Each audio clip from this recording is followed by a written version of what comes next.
Bienvenidos al podcast 14 de Bogleheads on Investing. Hoy tenemos un invitado especial, Chris Mamula, autor del nuevo libro Choose FI, tu plan para la independencia financiera.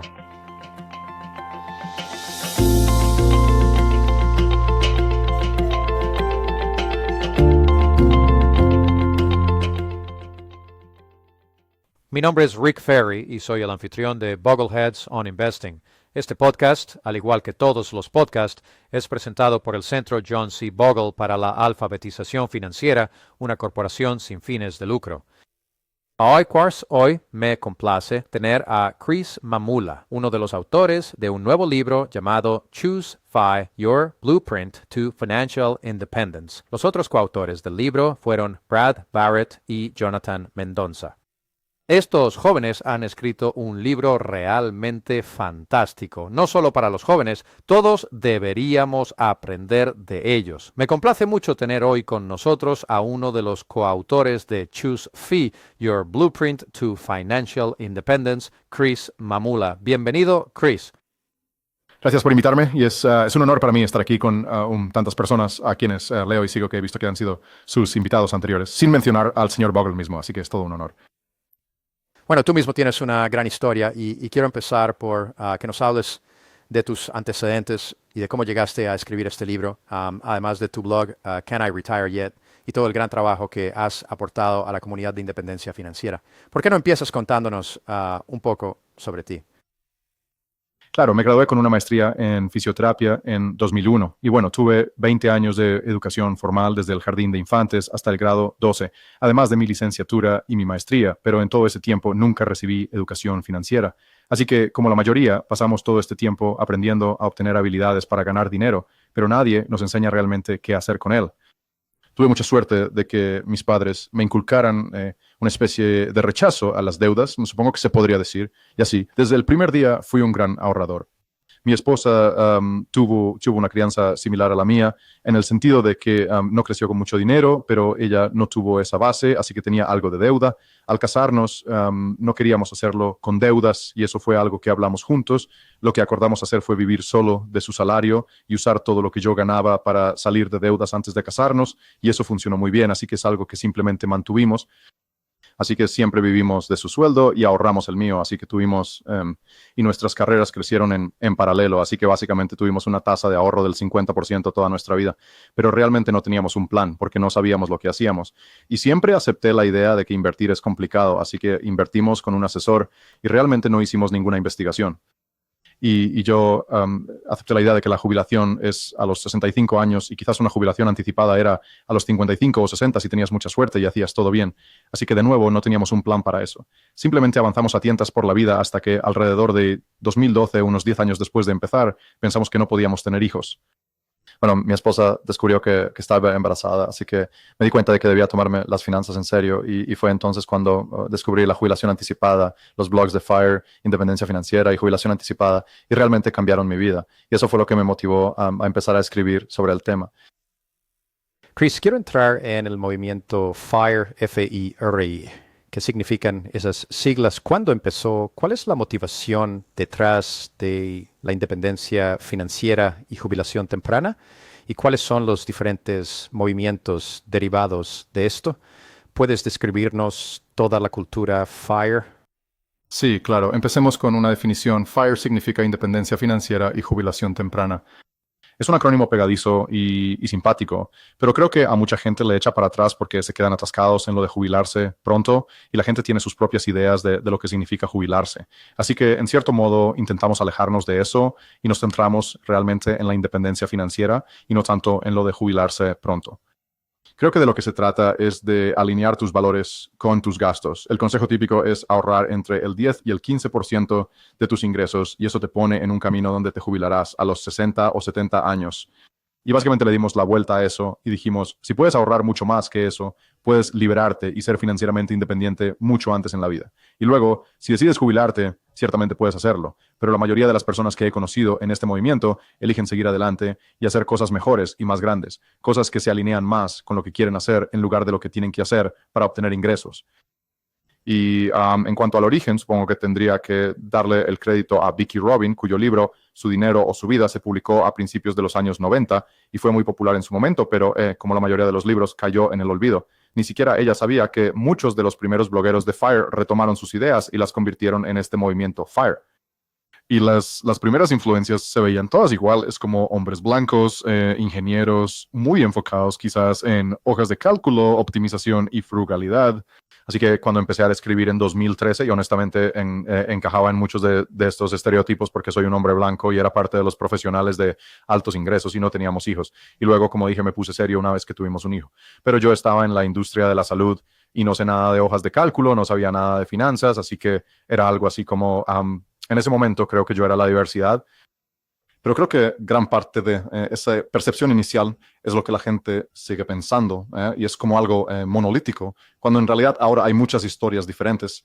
Y creo que este mensaje de FIRE es muy atractivo para padres que buscan crear espacio en sus vidas para pasar tiempo con sus hijos, quizás adultos mayores que están muy atrasados con sus ahorros para el retiro y esto les permite acelerarlos, o simplemente personas agotadas de sus carreras que quieren hacer algo diferente y les da cierto margen y valor para hacer algo distinto con su vida. Así que es definitivamente una comunidad mucho más diversa de lo que creo que la gente percibe. ¿Y empezaste el blog sobre esto? ¿Puedo jubilarme ya? ¿Es eso? En realidad, empecé a escribir probablemente en 2013 y escribí un pequeño blog llamado Eat the Financial Elephant y se basa en ese acertijo, ¿cómo te comes un elefante? Y lo haces bocado a bocado, y es porque me sentía tan abrumado por las finanzas y en gran parte era para hacerme responsable y construir una pequeña audiencia, pero nada, no estaba teniendo ningún tipo de impacto. Así que mientras dejaba mi carrera en 2017, este movimiento, esta idea cambió mi vida y quería llegar a más personas y quería quizás cambiar algunas de esas percepciones de cómo se ve el movimiento FIRE para la gente, pero no tenía una plataforma desde la cual hacerlo. Y mi idea era empezar un podcast y hablar con diferentes personas que me influyeron. Y entonces Brad Barrett y Jonathan Mendonça comenzaron el podcast Choose Fee unos meses antes de eso. Así que los contacté probablemente en abril de 2017 y acordamos asociarnos para el libro. Y luego, en agosto de ese año, existía el blog Can I Retire Yet? Fue iniciado por un caballero llamado Daryl Kirkpatrick, quien había construido una buena audiencia y me encantaba ese blog. Pero sentí que se estaba agotando, él lo hacía todo solo. Así que lo contacté y le dije, ¿estarías abierto a tener un socio? Y fue receptivo. Así que antes de, entre comillas, jubilarme de mi trabajo de fisioterapia, ya tenía mis 2 siguientes proyectos preparados. Y he estado escribiendo con Darrell en el blog desde, supongo, diciembre o desde enero de 2018. Incluyes a otros blogueros y podcasters a lo largo del libro, que por cierto está extremadamente bien escrito. Eres un gran escritor. Este es un libro muy, muy bien escrito. Lo leí de principio a fin. Muy fácil de entender, muy fácil de seguir, mucha información excelente ahí. Pero una de las cosas que hiciste a lo largo del libro fue referenciar todos estos otros blogs y todos estos otros blogueros y todos los diferentes puntos de los que hablaban. Y tienes toda una lista de blogueros, podcasts y demás en el libro, lo cual es una referencia realmente maravillosa. Pero en su sitio empezó a escribir sobre esto y a enfocarse en esta cultura. Y realmente quiero hablar de la cultura de la independencia financiera porque es muy similar a la cultura de los Bogleheads. ¿Sabe? Los Bogleheads empezaron hace quizás 20 años, primero en el foro de Morningstar y luego nos independizamos y tuvimos nuestro propio sitio web, bogleheads.org. Pero es una cultura y es una comunidad. La comunidad de independencia financiera es muy similar y los objetivos de ambas comunidades son muy parecidos. Quizás haya una pequeña brecha generacional. ¿Podrías hablar sobre la comunidad de independencia financiera y cultura? Sí, claro. Y primero que nada, gracias por tus amables palabras sobre el libro. Realmente lo aprecio, especialmente viniendo de ti. Pero estaba en Detroit promocionando el libro y me quedé con un chico llamado Joe Saul-Sehy. Y él tiene un podcast bastante popular llamado Stacking Benjamins. Y es una mezcla de comedia con finanzas personales. Y él y yo tuvimos una conversación genial. Y él me señaló que, ya sabes, hay 300 millones de personas en los Estados Unidos. Así que incluso si llegas a 3 millones de personas, lo cual ni siquiera los Bogleheads o quizás Dave Ramsey y Suze Orman, cuando llegas a ese nivel, nadie está llegando realmente a ese porcentaje de esa cantidad de gente. Y si lo haces, eso es el 1% de la población. Entonces, en general, en cuanto a finanzas personales, creo que no estamos logrando llegar a la gente. Hay muchas críticas entre comunidades como la de los Bogleheads, la comunidad FAIS y la de Dave Ramsey, y en realidad deberíamos apoyarnos mutuamente y destacar lo que cada uno hace bien para llegar a un público más amplio. Y con ChooseFi, eso es básicamente lo que hicieron. Ellos, creo que gran parte de las finanzas personales se basa en gurús y lo que hacen es destacar a personas con historias fascinantes y en cada episodio se enfocan en los pasos prácticos que la gente puede seguir.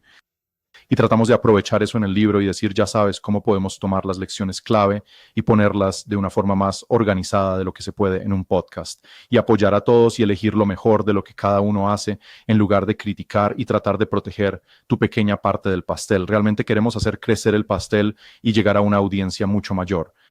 Y pues creo que estamos, como dijiste, hay mucha coincidencia entre la comunidad de independencia financiera y el mensaje de los Buggleheads. Y creo que si pudiéramos trabajar juntos y llegar a una audiencia mayor sería mucho más productivo y podremos ayudar a muchas más personas. Y hacia ahí es a donde intentamos llevar las cosas ahora mismo con la cultura y la comunidad. Bueno, eso es genial porque nosotros en Bogleheads siempre intentamos ver cómo llegar a más personas y nuestro objetivo es conectar con otras comunidades como la suya y trabajar juntos para educar mejor a más gente, porque ese es realmente el objetivo de todos. Esto es muy importante para la sociedad y para nuestros conciudadanos, para ser los mejores inversores y alejarlos de los buitres de Wall Street. Digo, hablas de eso en tu libro y creo que hiciste un gran trabajo, por cierto, al contar tu historia de 10 años con un asesor financiero antes de darte cuenta de lo que pasaba. O sea, eso sucede en todas partes y la mayoría de la población está atrapada en eso. Y, creo que al trabajar juntos, estos diferentes grupos colaborando ayudarán a hacer que el mensaje sea más potente y fuerte, porque no tenemos mucho dinero y usted tampoco tiene mucho dinero. Y así luchamos contra una industria de billones de dólares que parece tener una riqueza ilimitada. Sí, y no podía estar más de acuerdo con eso. Y como dije, si observas las cosas por las que discutimos en la comunidad de finanzas personales en comparación con la situación de la gente, justo mientras grabamos esto, la semana pasada hubo un artículo en The Wall Street Journal sobre cómo muchas personas están pasando de préstamos para automóviles de 5 años a préstamos de 7 años.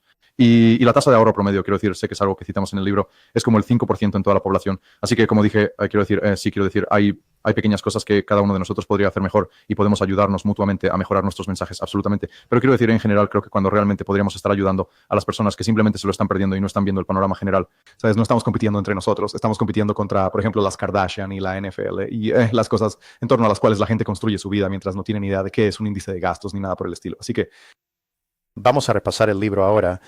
Y lo que has hecho, cómo lo has organizado. Creo que lo primero que me llamó la atención al leer uno de los primeros capítulos fueron las etapas de la independencia financiera. Y nunca había visto esto antes. ¿Cuáles son las etapas? Y las enumeras del 1 al 7. Y me gustaría que repasaras rápidamente las etapas porque creo que están muy bien hechas. Y lo agradezco. Y de nuevo, como dijiste que soy elogiaste mi forma de escribir y ojalá pudiera atribuirme estas ideas, pero de nuevo, lo que hicimos fue construir sobre todas ellas. Así que este fue un bloguero que estuvo en el podcast y habló de esto. Y creo que las finanzas tradicionales se enfocan tanto en la jubilación y la jubilación es como el objetivo final. Y lo que realmente queríamos hacer es cambiar el enfoque de la conversación. Así que empezamos con que una vez que llegas a cero, si no tienes deudas y realmente puedes definirlo de varias maneras. Pero la mayoría de la gente está atrapada porque el pago de su hipoteca, los préstamos del coche, quizás aún tienen préstamos estudiantiles o de tarjetas de crédito y su próximo sueldo ya está gastado antes de recibirlo. Así que llegar a cero, como quieras definirlo, es muy poderoso porque te permite empezar a elegir de cara al futuro. Y luego, a medida que empiezas a construir sobre eso, tener un fondo de emergencia totalmente financiado es un sello distintivo de las finanzas personales. Es un concepto de Dave Ramsey que he visto mucho, donde tienes 6 meses de tus gastos ahorrados. Y creo que es un gran consejo. Pero si miras el consejo tradicional, dicen que ahorres el 10% de tus ingresos, por ejemplo. Así que si haces eso después de un año, básicamente tendrás un mes de ahorros y te tomará unos 5 años llegar a acumular esos 6 meses de ahorros. Y no es de extrañar que la gente abandone porque es muy lento y no ves ningún progreso. Así que lo que hacemos es decir, si puedes lograr una tasa de ahorro más alta, y lanzamos hipotéticamente la cifra del 50% de ahorro, por un lado, eso va a reducir la meta de cuánto necesitas ahorrar para tener 6 meses de gastos cubiertos al ser un poco más frugal y vigilar tus gastos, y además, eso libera dinero para ahorrar.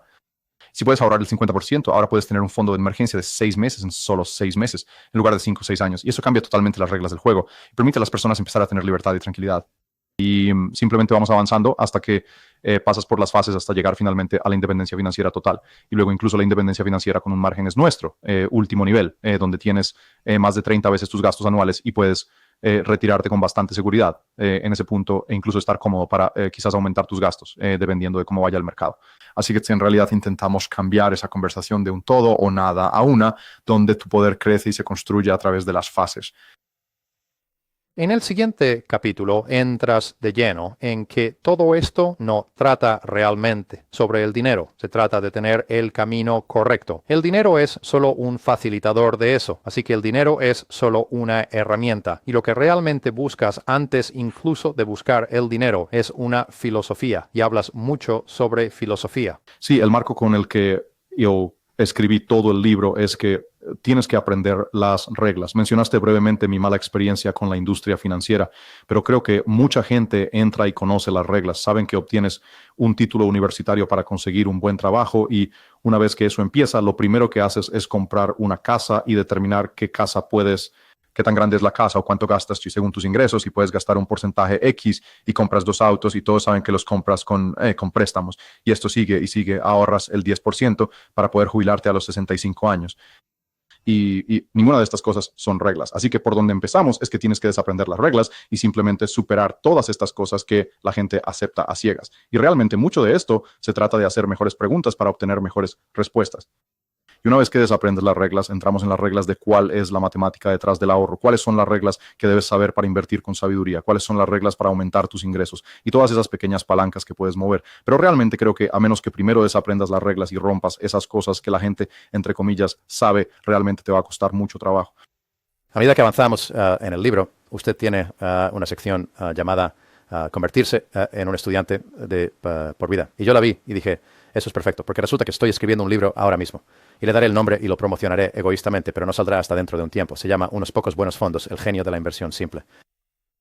Y el último capítulo trata sobre el aprendizaje continuo. Así que mientras leo su libro dice que hay que convertirse en un aprendiz de por vida, porque es muy importante que una vez que tienes el concepto, una vez que tienes la filosofía, una vez que lo entiendes, una vez que te preparas, puede olvidarse fácilmente y quedar en el olvido.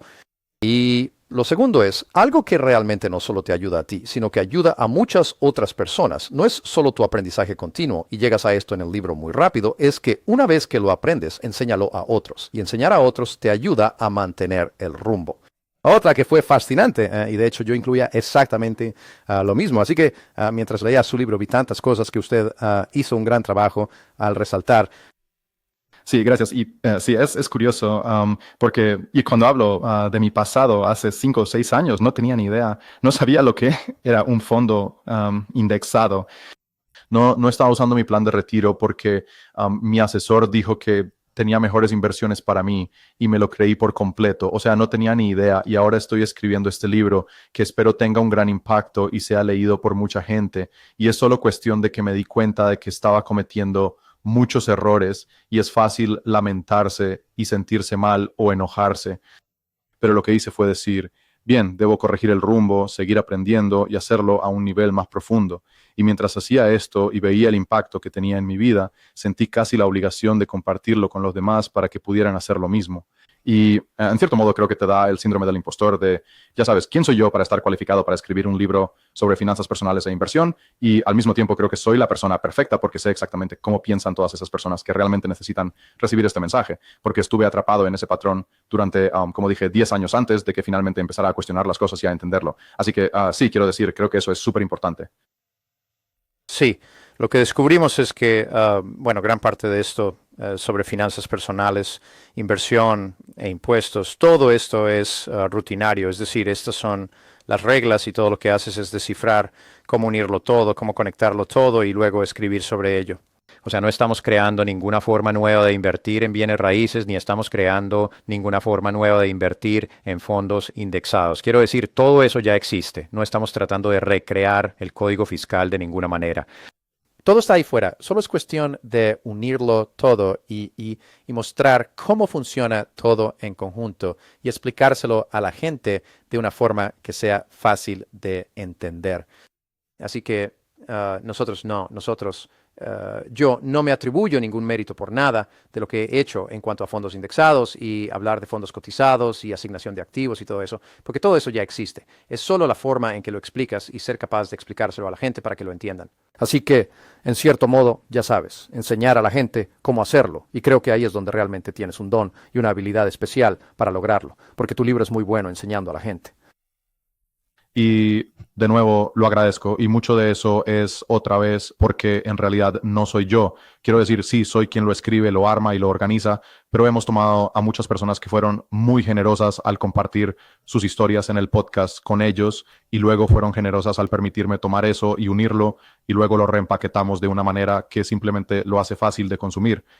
Y en particular a personas que quizás no se sientan inclinadas a formar parte de la comunidad Bogleheads o a ahorrar un gran porcentaje y estar en la comunidad de independencia financiera y simplemente llevarlo a la gente común que más necesita este mensaje y hacerlo realmente accesible. Eso es lo que queríamos lograr con este libro, sin juzgar y sin ser dogmáticos, simplemente diciendo, mira, estas son las diferentes opciones que tienes. Aquí hay personas con historias realmente inspiradoras y probablemente alguien ahí se parezca mucho a ti. Puedes tomar su historia, elegir lo que te guste de ella, tomar cosas de otras historias y armar tu propio camino para lograr la independencia financiera.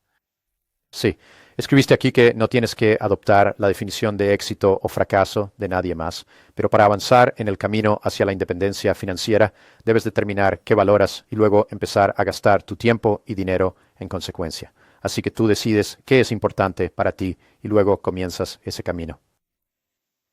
Sí, y hay un término que y no estoy seguro de dónde salió, así que espero no habérselo robado a nadie, pero lo llamamos valuista.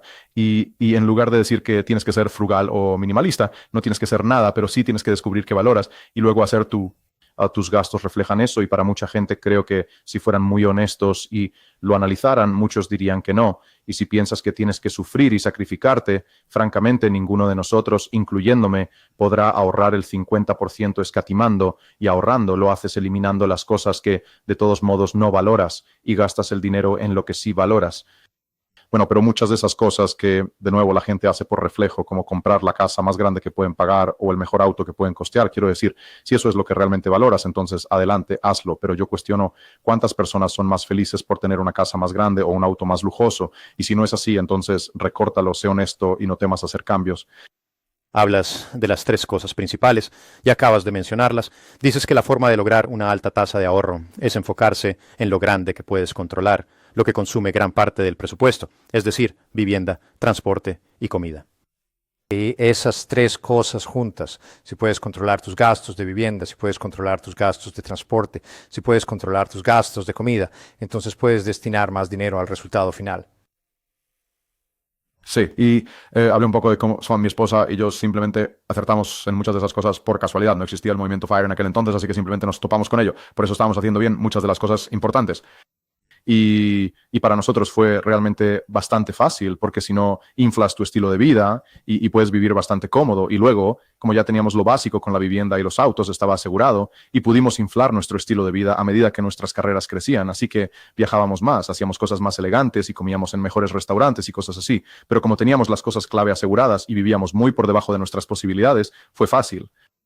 Lamentablemente para algunas personas esto lo descubrirán más tarde en la vida y puede sentirse un poco como un sacrificio y sentirán un poco de presión si tienen que volver atrás para corregir esas cosas.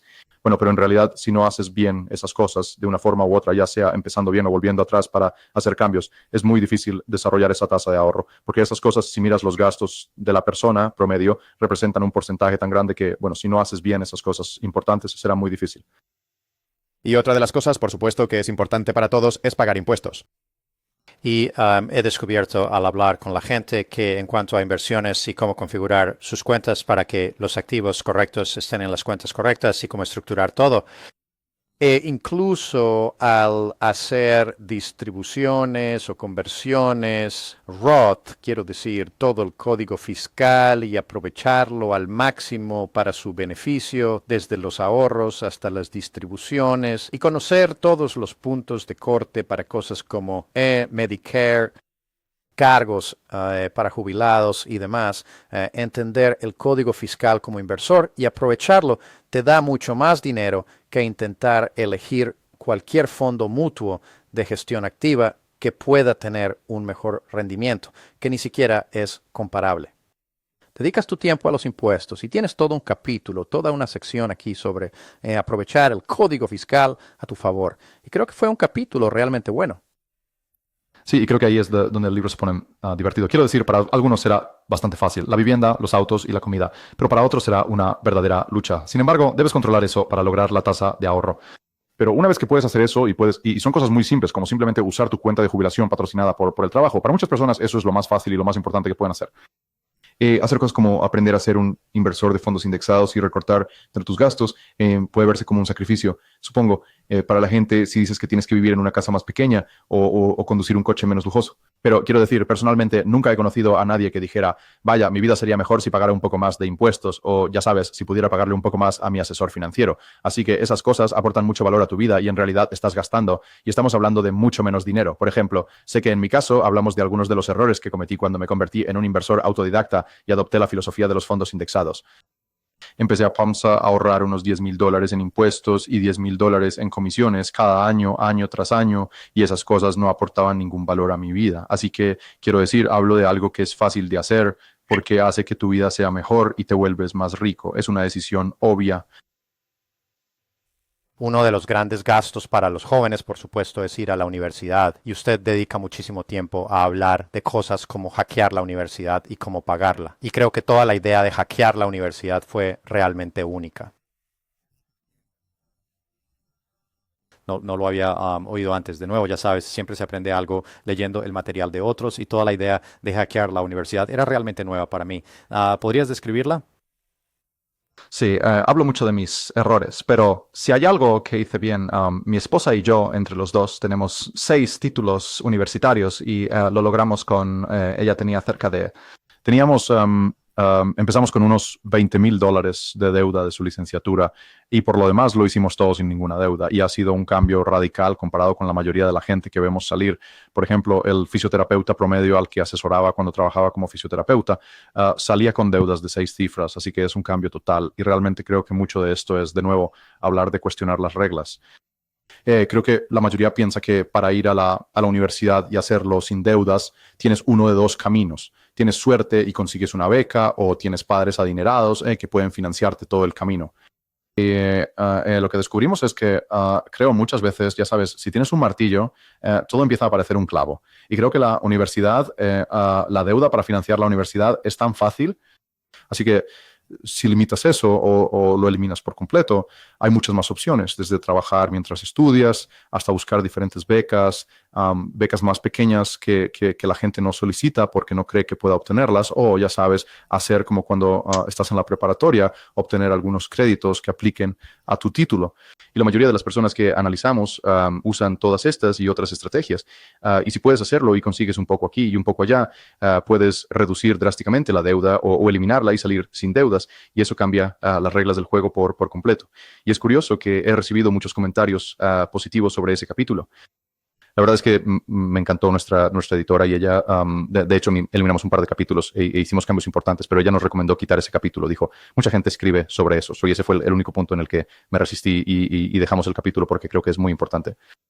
Y uno de mis coautores del libro, Jonathan, salió de la universidad con $168,000 de deuda y fue una gran parte de su historia. Y cuando puedes contrastar y ves que le tomó básicamente una década de trabajo y ahorro salir de eso solo para volver a cero, frente a algunas de estas personas en el libro, incluyéndome a mí, que pudieron salir sin deudas, es un cambio total.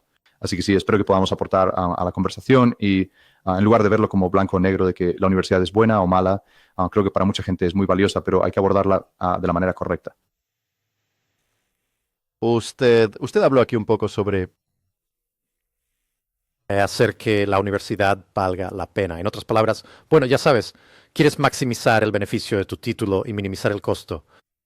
Y al maximizar el beneficio, me alegra ver que escribió mucho sobre salir y obtener un título que realmente pueda usar para ganar dinero. Quiero decir, gastar $200,000 en un título con el que ganará $60,000 o $50,000 al año simplemente no tiene sentido. Es decir, usted habla de la universidad como una inversión de la que espera obtener una tasa de retorno. Y no había visto mucho de eso y me alegra que haya mencionado ese tema. Sí, y todo se conecta. Quiero decir, creo que cualquiera de estas cosas por separados tal vez no tengan tanto sentido. Pero cuando miras el panorama general, de nuevo, aceptamos ser aprendices de por vida y miras, por ejemplo, las cosas que he hecho al aprender a gestionar mis inversiones y lo mucho que ha valido la pena y aprender a escribir simplemente sentándome frente a un teclado cada mañana y tomando algunos libros de la biblioteca. Puedes aprender de todo, pero no necesité obtener un título en periodismo y no necesité obtener un título en finanzas para poder hacer estas cosas. Así que hay muchas cosas que puedes aprender gratis, ¿no? Quiero decir, vivimos en un mundo increíble donde muchas de estas cosas no requieren un título, ¿no? Y puedes tener bastante éxito. O sea, hay cosas, como si quieres ser médico o abogado, obviamente necesitas el título que diga que estás capacitado para eso, pero incluso así realmente debes abordar esa decisión con más sabiduría y como dijiste, como una inversión en lugar de, ya sabes, esto es bueno a cualquier precio, porque hay muchos ejemplos donde ese simplemente no es el caso.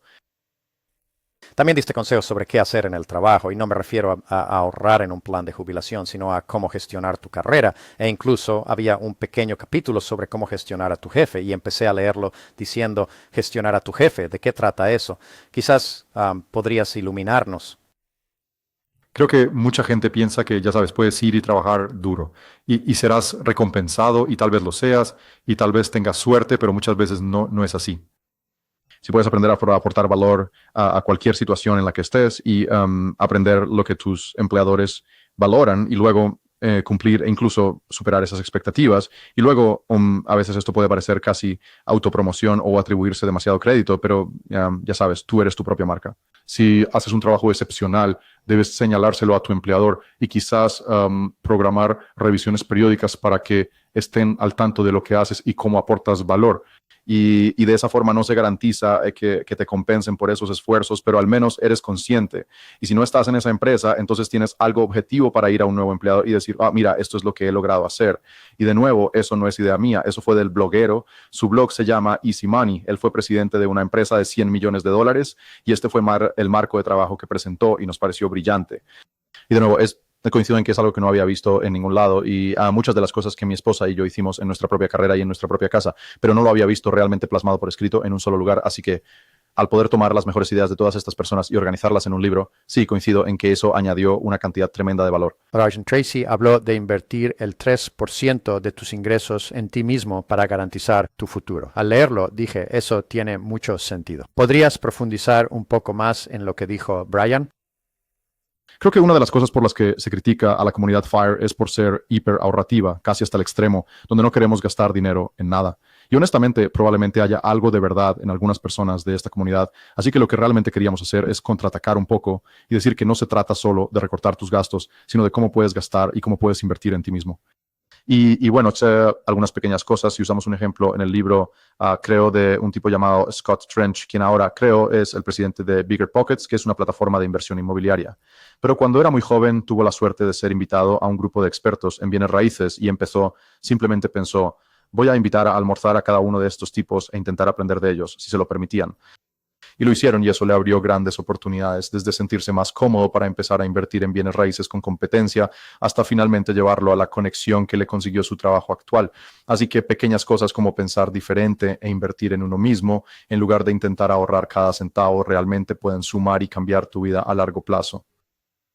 El libro trata sobre invertir de verdad y poner el dinero a trabajar y por supuesto usted defiende la inversión en fondos indexados de bajo costo y no intentar salir a elegir fondos o acciones que vayan a superar al mercado.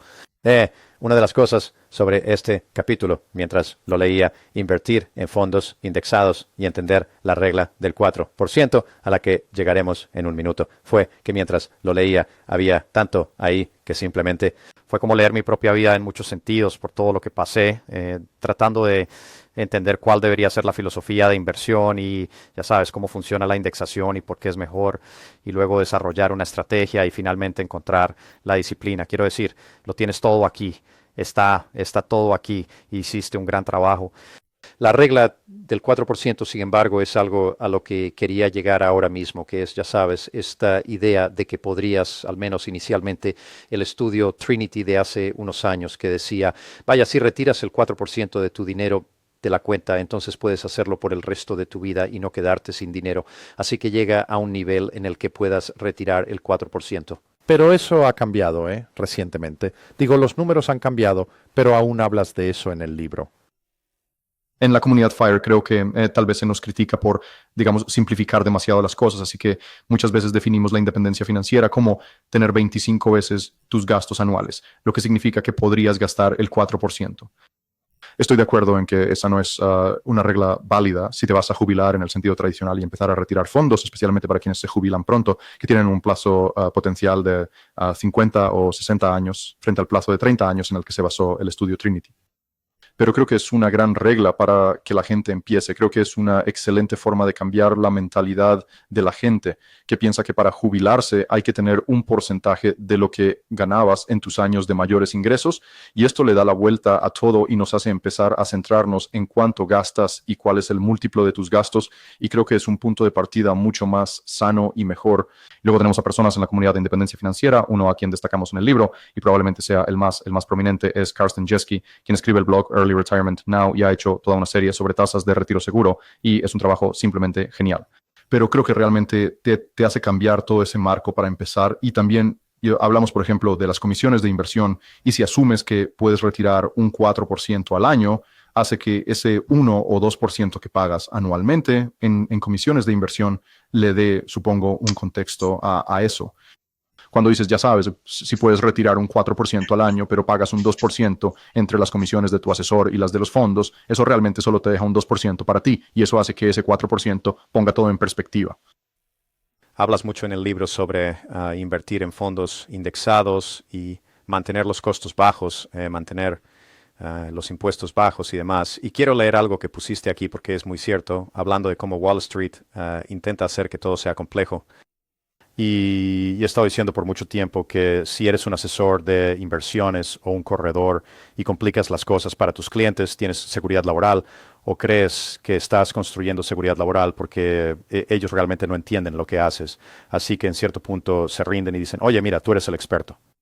Confío en usted, y eso es exactamente lo que quieres oír como asesor financiero, pero no es lo que deberías decir como inversor. Y escribiste aquí, existe un incentivo enorme para que la industria financiera promueva sentimientos de insuficiencia, miedo y confusión en los inversores. Y as Safir says, Safir Satchers, y eso es muy cierto.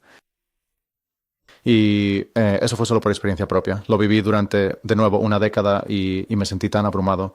Y luego, eventualmente, después de tomar el control de mis propias finanzas, hablé con mis padres y ellos estaban en la misma situación, así que tuve que ayudarlos a resolver las cosas y salir adelante. Pero quiero decir, ves eso una y otra vez con todos con los que hablo, que sientes que tienes que ir con el asesor porque ellos son, entre comillas, los expertos, y simplemente fomentan ese sentimiento de dependencia. Y es genial para ellos, pero no es genial para ti como inversionista individual.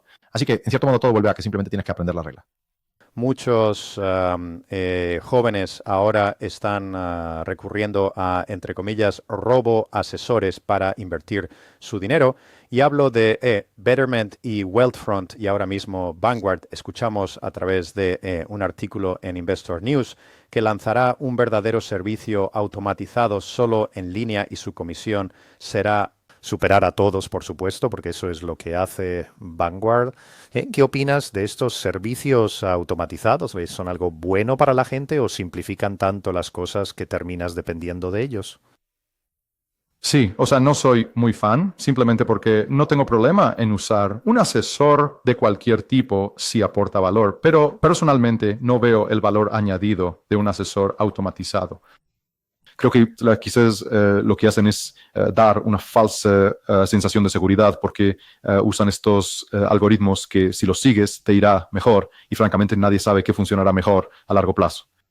Y lo que sí sabemos es que añaden un costo y señalarán que su costo es quizás 1/4 o 0,5% comparado con los asesores tradicionales que cobran quizás un 1%. Así que cualquier ahorro en comisiones es bueno, pero puedes hacerlo tú mismo, y si vas con esa actitud humilde de que no sé cuál será la cartera óptima, sé por qué elijo la cartera que tengo y voy a mantenerla a largo plazo, No sé si van a aportar algún valor con las carteras en las que te van a poner, pero si sé con certeza que te costará ese cuarto o medio por ciento adicional.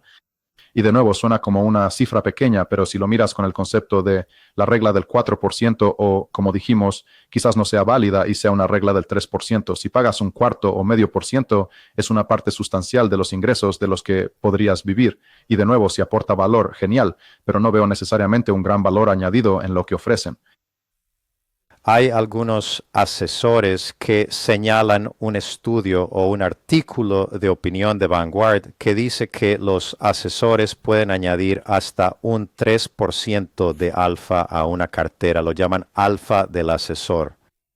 Y de alguna manera llegan a la conclusión de que como los asesores pueden cambiar tu comportamiento, reducir tus comisiones usando fondos indexados y son mejores invirtiendo que tú, pueden añadir hasta un 3% de alfa a tu cartera.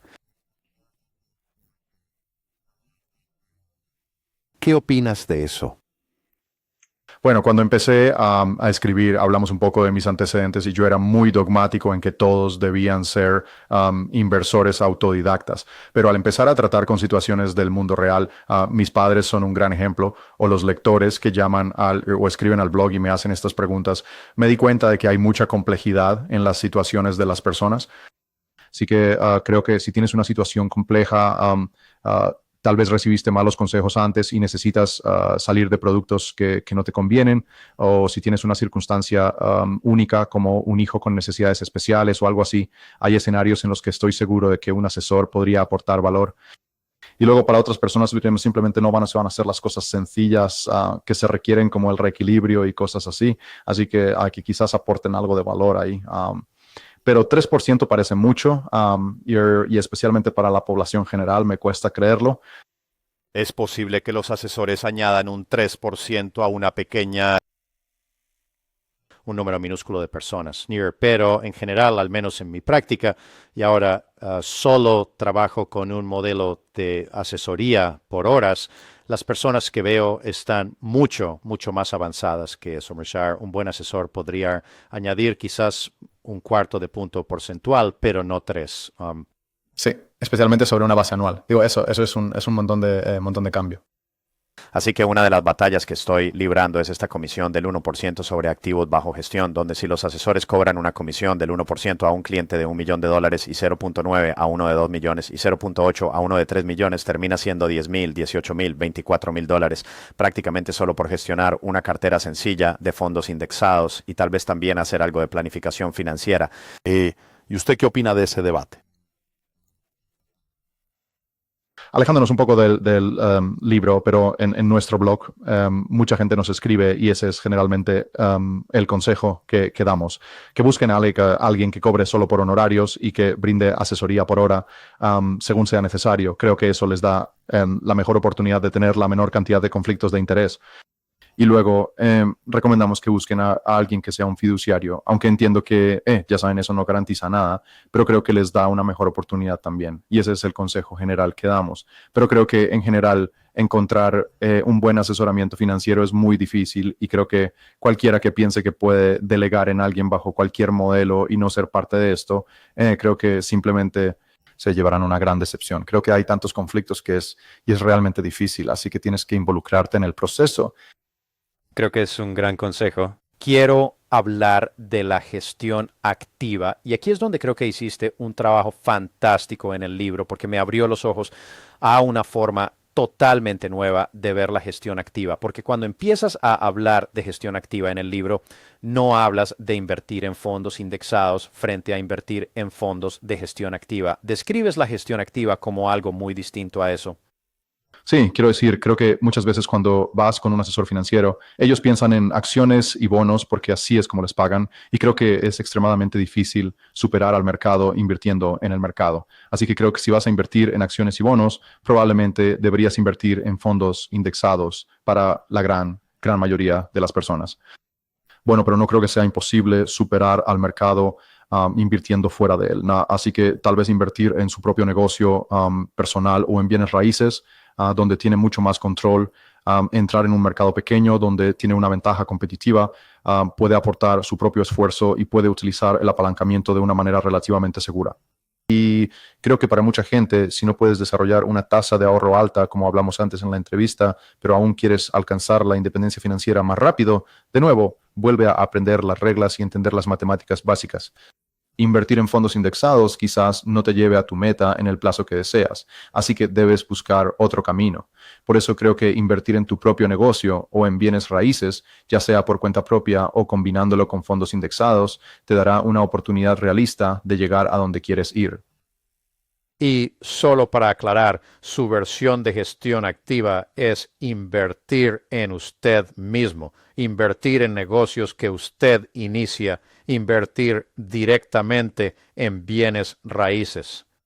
Estas son las cosas de gestión activa que podrías hacer y que realmente crearían riqueza en lugar de salir a buscar gestores activos en el ámbito de los fondos de inversión que creas que podrían superar al mercado. Me pareció una gran idea y estoy completamente de acuerdo contigo en eso.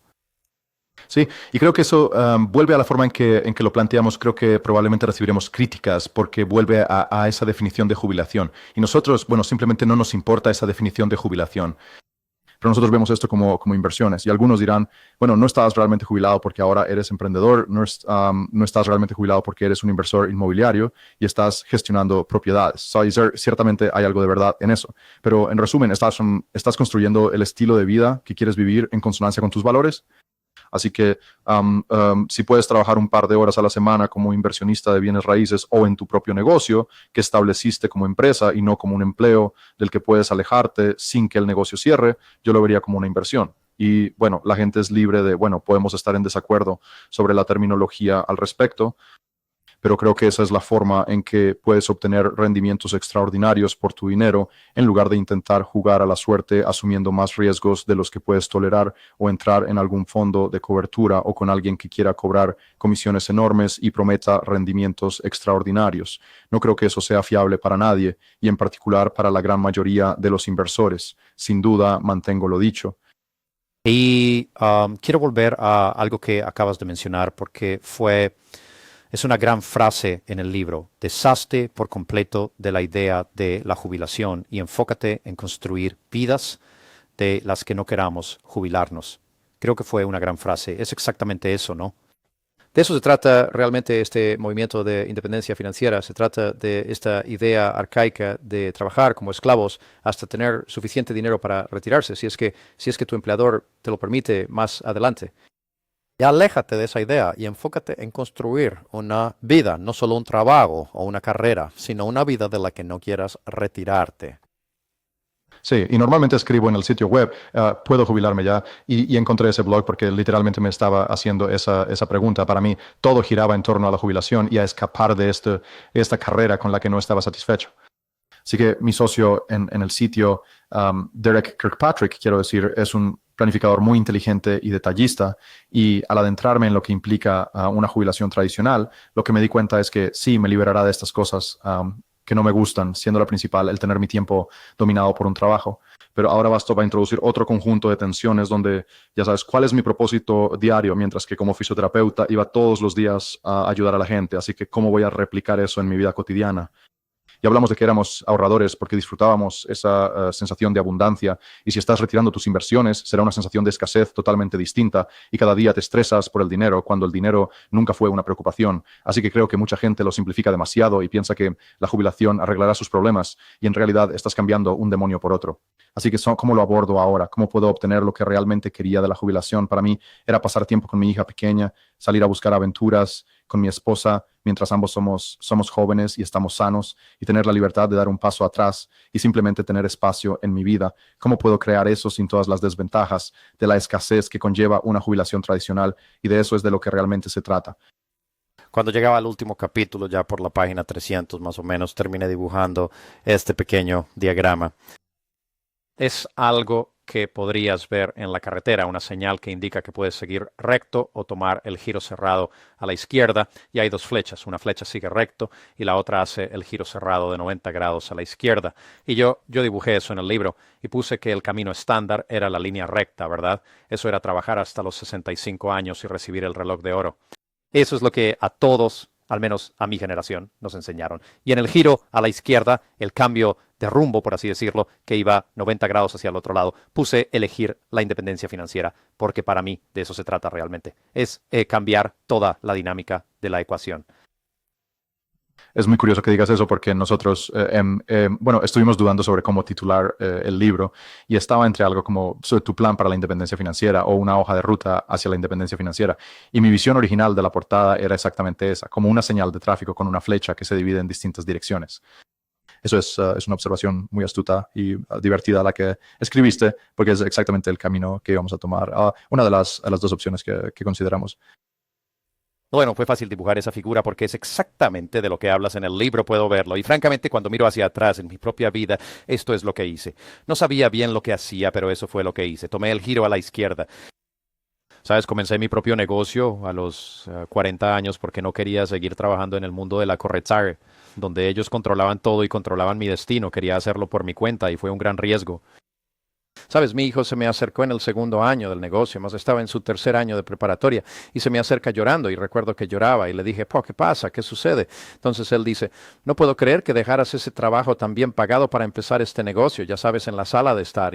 Literalmente Star estaba sentado en mi sala en un escritorio donde monté mi oficina. Le dije, tienes que confiar en mí, esto va a funcionar, tienes que creerme. Sé lo que hago. Esto va a funcionar, todo va a estar bien.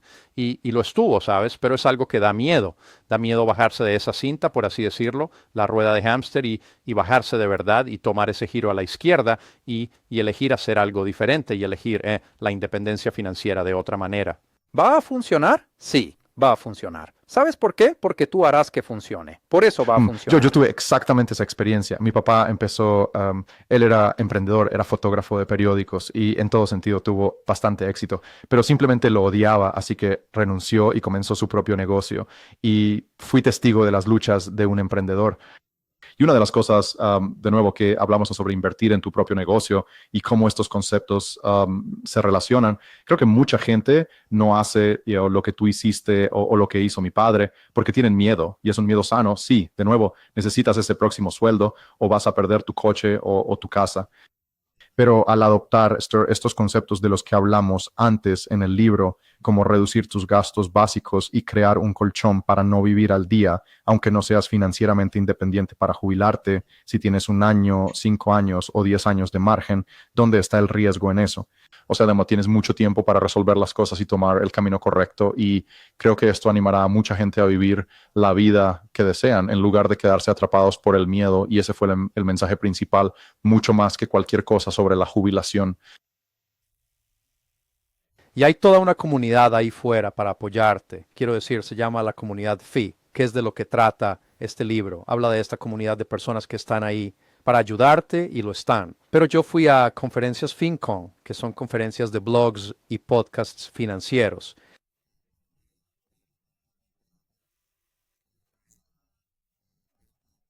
Fui a la primera cuando recién comenzó y he ido a varias y es una gran comunidad de muchos jóvenes y algunas personas mayores como yo, ya sabes, de más de 60 años que intentan, ya sabes, hacer acto de presencia. Pero es una gran comunidad, una comunidad de apoyo para personas que buscan hacer algo diferente, que buscan tomar el control de sus vidas y, ya sabes, cambiar sus vidas para mejor para sus hijos y también para sus nietos. Así que esta comunidad, la comunidad ChooseFi, la comunidad FIRE, todo está muy bien. Lo que has hecho con este libro es realmente genial. Y si pudieras, dedica unos minutos a hablar de algunas de las personas especiales que te han ayudado a escribir el libro y te han ayudado, ya sabes, a llegar a los mensajes que has incluido en el libro. Sé que hablaste de Brad y Jonathan Porsche. ¿Podrías repasar, ya sabes, tu lista? Sí, bueno, creo que cuando empecé a escribir el libro, muchos de esos primeros líderes de opinión en la comunidad FIRE, remontándome a Vicky Robin, pero luego creo que quien realmente retomó esto y empezó todo fue un tipo llamado Jacob Lund Fisker y escribió algo llamado Jubilación Temprana Extrema y hace honor a su nombre. Es bastante extremo y él habla de una frugalidad extrema y de jubilarse lo más rápido posible, pero creo que la gente empezó a desarrollar sus ideas. Y Pete, conocido como señor Money Mustache, cuyo blog ha sido un éxito fenomenal, tomó las ideas de Jacob y las llevó a un público más general. y existía todo ese grupo central de ese tipo de ingenieros. Así que Mad Fientist, Go, Curry Cracker, Root of Good, creo que fueron los blogueros originales allí que hicieron crecer esta comunidad. Y en cuanto a la inversión y los enlaces a los Bogleheads, hay un bloguero llamado J. L. Collins y su blog se llama simplemente jlcollinsnh.com y escribió un libro llamado El camino sencillo hacia la riqueza. Y él fue quien realmente me introdujo a la idea de la inversión en índices y considera a John Bogle uno de sus héroes. Y empecé a leer sus cosas y empecé a leer al señor, el trabajo de Bogle y adentrarme en la comunidad de los Bogleheads y eso fue muy valioso para mí. Y luego hubo un par de blogueros que estaban un poco por delante de mí.